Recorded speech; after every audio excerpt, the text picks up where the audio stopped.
Good morning, students. Chapter 5, The Movements of the Earth. And page number 60. Let's try third. Observe a Bengal.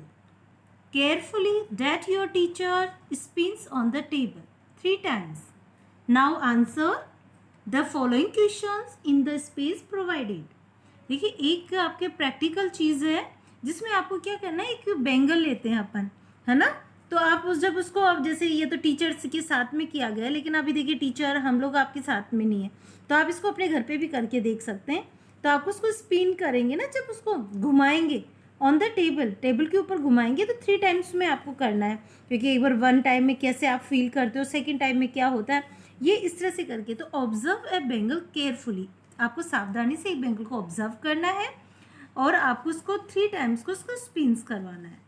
Now answer the following questions in the space provided. अब आपको questions answer देने इसके, है ना, कि space में। तो ये मैंने ब्लैंक रखा है यहाँ पे स्पेस, क्योंकि आप जब ये करेंगे तो आपके आंसर भी आपके अकॉर्डिंग ही निकलेंगे। तो कैसा, जैसे फर्स्ट क्वेश्चन है, could you see a line running through the centre of the spinning Bengal.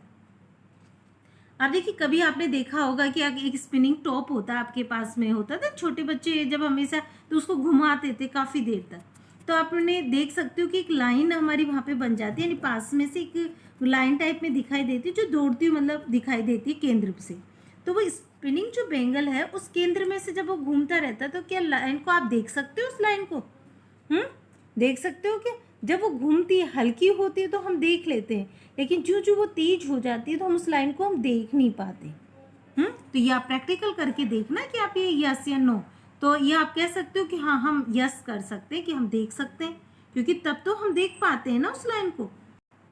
Second, did the line disappear when the Bengal stop spinning. क्या लाइन डिसअपियर हो जाती है when the Bengal stop spinning, जब वो बेंगल है जो घूमते रुक जाता है, yes. Third, was the line imaginary और रियल। ये लाइन काल्पनिक होती है, वास्तविक ये काल्पनिक लाइन होती है। ओके, तो क्या लिखेंगे, वाज द लाइन इमेजिनरी और रियल। तो दिस लाइन इज इमेजिनरी, हो ना, तो ये इमेजिनरी लाइन होती है। Let's find out. अब जो हमने क्वेश्चंस को भी डिस्कस किया ना, इसी को हम थोड़ा डिटेल में पढ़ते हैं कि क्या है ये रियल में।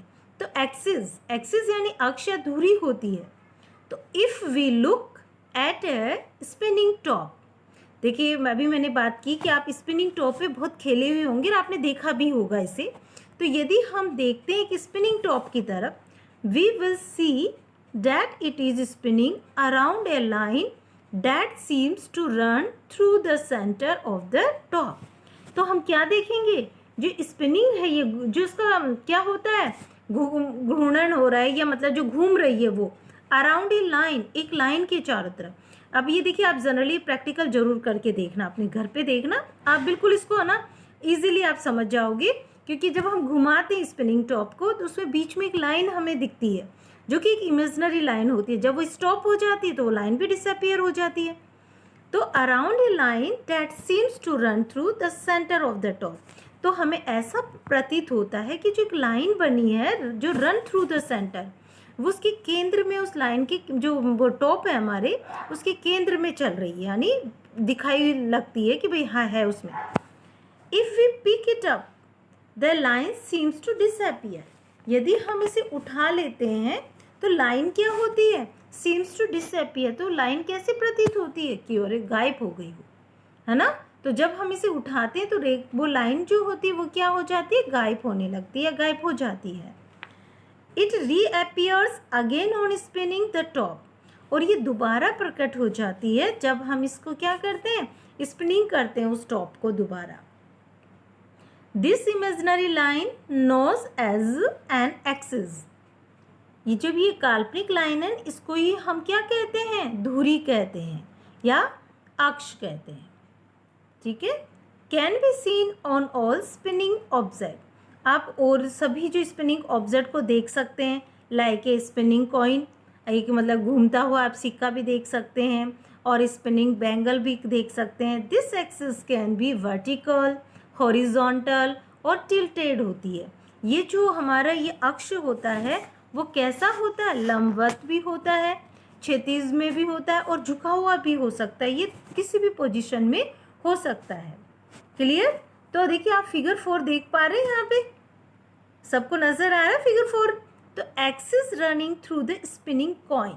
अब देखिए इस पिक्चर में ही क्लियर आपको देखिए एक्सिस कौन सा बताया गया है, बीच में आपको लाइन दिखाई दे रही है, उसी लाइन की हम बात कर रहे हैं, उसे ही हम एक्सिस कहते हैं। क्लियर? अब देखिए इमेजिनरी लाइन बन रही कि नहीं बन रही। अब जब ये रुक जाएगा तो ये लाइन भी क्या हो जाएगी, डिसअपियर हो जाएगी। Okay, next let's try for. First fill in the blanks. The earth moves from west to east. Moves क्या करता है, वेस्ट टू ईस्ट में मूव करता है। अब देखिए आपको ये थोड़ा सा अजीब लग रहा होगा, वेस्ट टू ईस्ट या ईस्ट टू वेस्ट, लेकिन हम इसको डिटेल में भी पढ़ेंगे तो सारी कंफ्यूजन जो है वो आपका दूर हो जाएगा। इसलिए आप ये मत सोचिए कि मैम वो कह रही, तो earth moves from west to east. Second, the sun seems to rise in the east and set in the waste.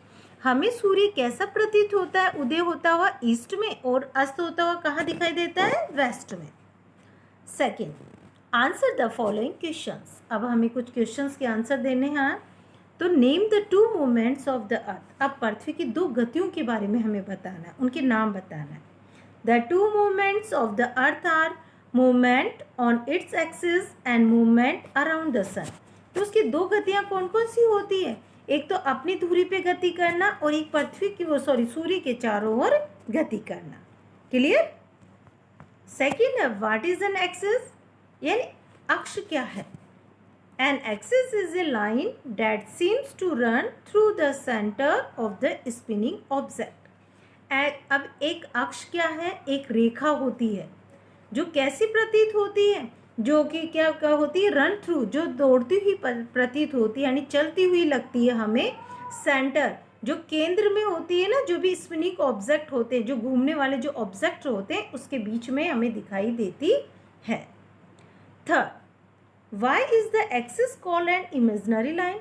हम इस अक्ष को एक काल्पनिक रेखा क्यों कहते हैं। An axis is an imaginary line as it appears only when the object is spinning and disappears when the object stops. अब देखिए क्यों प्रतीत होती है कि एक जो एक्सिस होता है वो क्या होता है, एक इमेजिनरी लाइन होती है। कैसी लाइन होती है, एक काल्पनिक रेखा होती है, लाइन होती है। एज इट अपियर, ये कैसे प्रकट होता है, क्योंकि तभी प्रकट होता है जब केवल क्या होता है, ऑब्जेक्ट स्पिनिंग करता है ना, वो घूम रहा होता है ना ऑब्जेक्ट, कोई भी वस्तु जब घूम रही होती है तो हमें दिखाई देता है। एंड डिसअपियर हो जाता है व्हेन द ऑब्जेक्ट स्टॉप, जब भी हमारी कोई वस्तु क्या हो जाती है, रुक जाती है, तो ये डिसअपियर हो जाता है। Clear?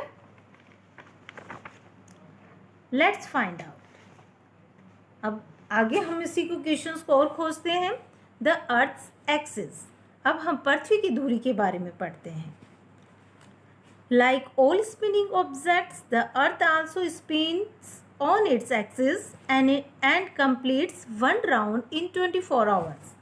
Like all spinning objects, जैसे कि सभी जो घूमने वाले जो होते हैं ना ऑब्जेक्ट्स होते हैं, वो जैसे कि पृथ्वी भी स्पिन्स करती है, अपने अक्ष पे क्या करती है, घूमती है। एंड कंप्लीट्स वन राउंड, और एक अपना राउंड को कंप्लीट करती है, कितने टाइम में करती है, 24 आवर्स में करती है, 24 घंटों में करती है। The earth axis passes through its centre from the north pole to the south pole. पृथ्वी का जो अक्ष होता है, पृथ्वी की जो धुरी होती है, वो गुजरती है कहाँ से, केंद्र से। तो केंद्र से गुजरती है किसकी तरफ, उत्तरी ध्रुव से दक्षिण ध्रुव की तरफ जाती है। This axis is tilted at an angle of 23.5. जो एक्सिस है ना, ये टिल्टेड करता है। टिल्टेड करना मतलब झुका हुआ होता है, झुका हुआ है ये। तो ये कितने पॉइंट्स पे झुका हुआ है, कौन पे, 23.5 डिग्री कौन पे। ओके, तो क्या हुआ, ये अक्ष जो है 23.5 डिग्री की कौन से झुका हुआ है।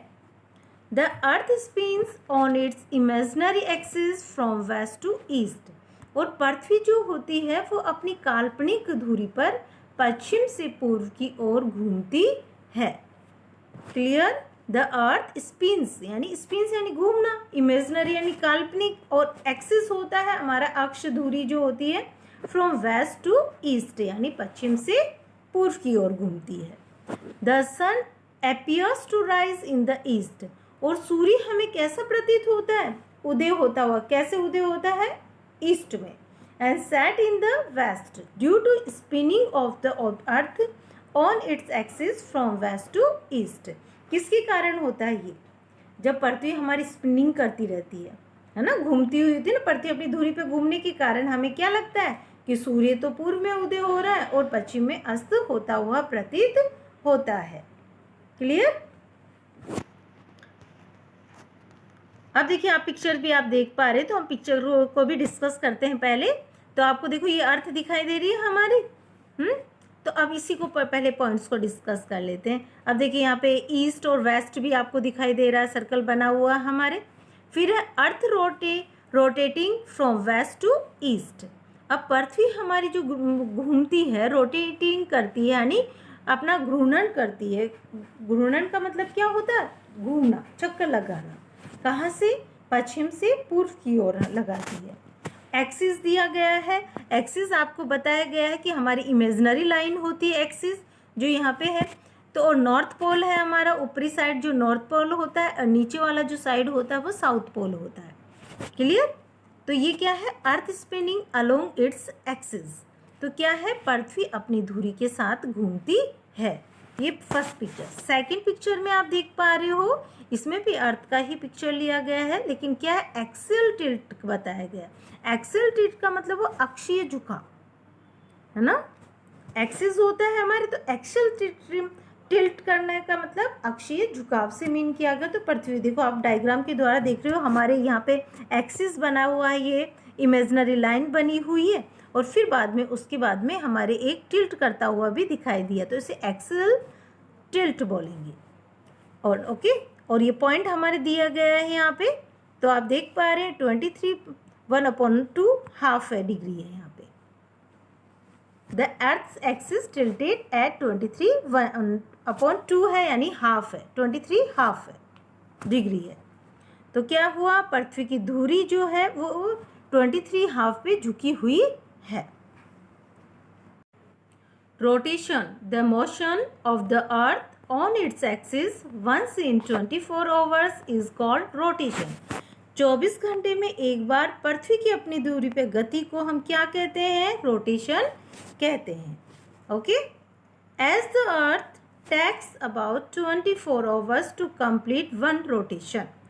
जैसे कि पृथ्वी लेती है, कितना टाइम लेती है, अपने एक चक्कर को पूरा करने में 24 आवर्स लेती है ना। तो वन रोटेशन यानी एक चक्कर को कंप्लीट करने में हमारे 24 आवर्स के करीब लेती है।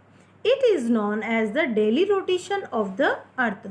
और इसे हम क्या कहते हैं, डेली रोटेशन कहते हैं। उसका जो दैनिक चक्कर होता है उसे वो कहते हैं। ओके। Rule of thumb. अब थंब का नियम देखते हैं। Another way to understand how the earth rotates is to hold out your right hand with the thumb pointed upwards। हम एक दूसरे तरीके को समझने की कोशिश करते हैं कि कैसे पृथ्वी रोटेट्स करती है। तो इस टू होल्ड आउट योर, तो हम अपने हाथ को होल्ड करते हुए, जो राइट हैंड का है, राइट हैंड है हमारा, with the thumb pointed upwards, उसको ऊपर की तरफ शो करते हुए, पॉइंटेड करते हुए दिखाना। तो उसको होल्ड करते हुए हमें बताना है। तो अर्थ का रोटेट के नियम को हम समझेंगे। When you curl your finger, जब अपने आप फिंगर्स को कर्ल कर लेते हो, यानी कर्ल करना यानी मोड़ लेते हो, अंदर की तरफ ले लेते हो, they will curl in the direction of the earth's rotation। तो फिर किस तरह से मुड़ जाते हैं, जैसे हमारी पृथ्वी का रोटेशन का जो दिशाएं होती है, दिशा होती है उसकी तरफ से में वो कर्ल हो जाते हैं। ओके। तो they will curl in the direction of the earth's rotation। Clear. तो अर्थ के रोटेशन के रूप में दिशाओं, मतलब रोटेशन जो चलता है हमारे, उसी के डायरेक्शन में वो कर्ल हो जाते हैं। Clear student. तो देखो आप पिक्चर में भी आप देख पा रहे हैं, तो इस तरह से हमारा रोटेशन चलता रहता है। तो आप इसको वीडियो को वॉच करते हुए पूरी क्लियरिटी के साथ में इसको समझने की कोशिश करेंगे और अच्छी तरह, और जो क्वेश्चंस आपको दिए गए हैं उनको भी आप स्टडी करेंगे। Okay okay students, and thank you.